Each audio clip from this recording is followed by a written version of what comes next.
So I would like to speak to you today about this incredible watch that it's not that we discovered it, but we brought it to the market. It's a watch where we knew its existence. There were photos, but it had never physically been seen or exhibited. I'm talking about the F.P.Journe Tourbillon Souverain, deadbeat seconds, number 15/93. This is the very first wristwatch that Journe sold and made in 1993. The number 15/93 means it's the 15th timepiece he made, so it could be a clock, it could be a pocket watch. So 15th timepiece he ever made and sold in 1993. This is the second wristwatch that he ever made. The first one he sold because his first Tourbillon, he kept it for himself and is today in the Journe Museum.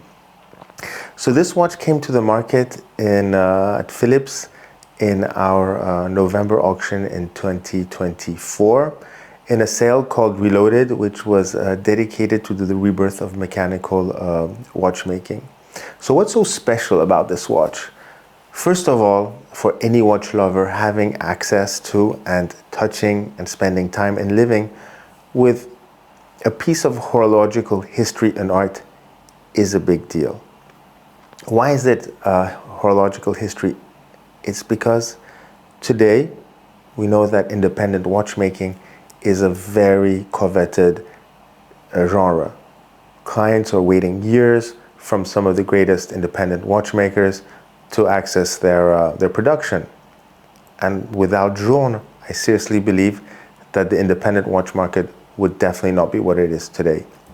So what's interesting about this watch is everything is handmade. So Journe made everything by hand himself, the components, the case, the dials, etc. And there is a certain raw element to it, and it has a closed case back.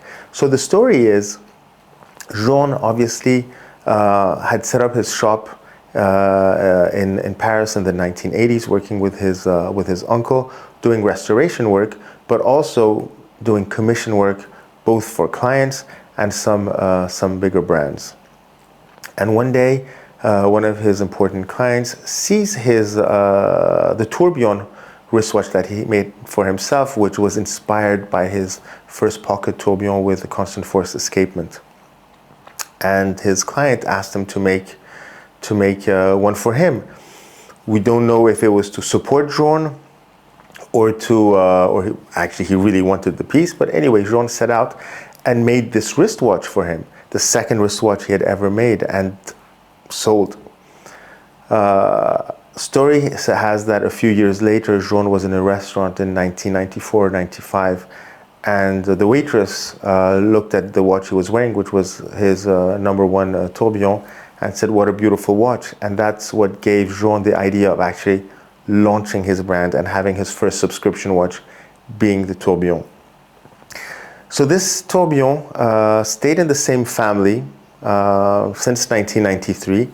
And in fact, there's a 16/93, which is the third tourbillon wristwatch and actually the third wristwatch Journe ever made. But the second one sold because it went to a family member actually of this original owner.